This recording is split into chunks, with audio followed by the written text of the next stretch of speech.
सिंहदरबार पस्नु अघि नै बालेनको यस्तो मास्टर प्लान जसको एउटै प्रहरले 2 वर्षसम्म विदेश सैर गर्ने र रिबन काट्ने परम्परा खरानी बनाइदिनेछ। आखिर के छ बालेनको त्यो गोप्य रोड म्यापमा? नेपाली राजनीतिको फोहोरी खेल र सिंहदरबारको पुरानो व्यथितिलाई जरैदेखि उखेल्ने बालेन शाहले अब एउटा यस्तो सिस्टम लिएर आउँदैछन् जसले वर्षौंदेखि जरा गाडेर बसेको सिन्डिकेट र भ्रष्टाचारको जालोमा सिधै सर्जिकल स्ट्राइक गर्ने निश्चित छ।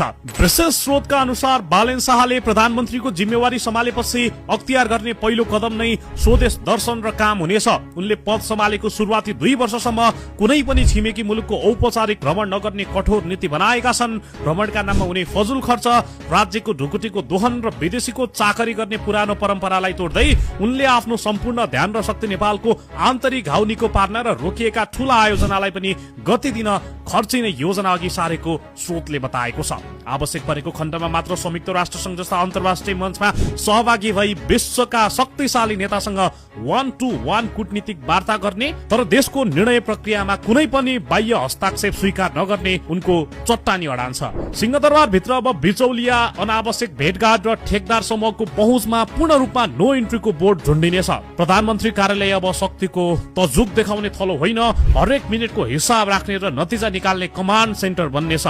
रिबन काट्ने, पूजाआजा गर्ने र भाषण ठोक्ने र तामझामपूर्ण कार्यक्रममा समय बर्बाद गर्ने पुरानो भिआइपी संस्कृतिलाई बालेनले पूर्ण विराम लगाउने तयारी गरेका छन्। अब प्रधानमन्त्री वा मन्त्रीहरू उद्घाटनमा होइन, फिल्डमा कामको अनुगमनमा देखिनेछन्। सरकारको संरचनालाई पनि निकै चुस्त र प्रभावकारी बनाउन हालको भद्दा र भागबण्डाका लागि बनाइएका 27 वटा मन्त्रालयको संख्या घटाएर 12 देखि 15 मा खुम्चाउने र ती मन्त्रालयहरूमा कुनै राजनीतिक झोले होइन, सम्बन्धित विषयका एकाडेमिक र प्रोफेसनल विज्ञलाई मात्र मन्त्रीको साँचो सुम्पिने उनको महायोजना छ। यति मात्रै होइन, नीतिगत तहमा हुने भ्रष्टाचार रोक्न र छिटो छरितो निर्णय लिनका लागि उनले विज्ञ सल्लाहकारको एउटा यस्तो टोली बनाउँदैछन् जसले 24 घण्टा कामको रिपोर्टिङ लिनेछ।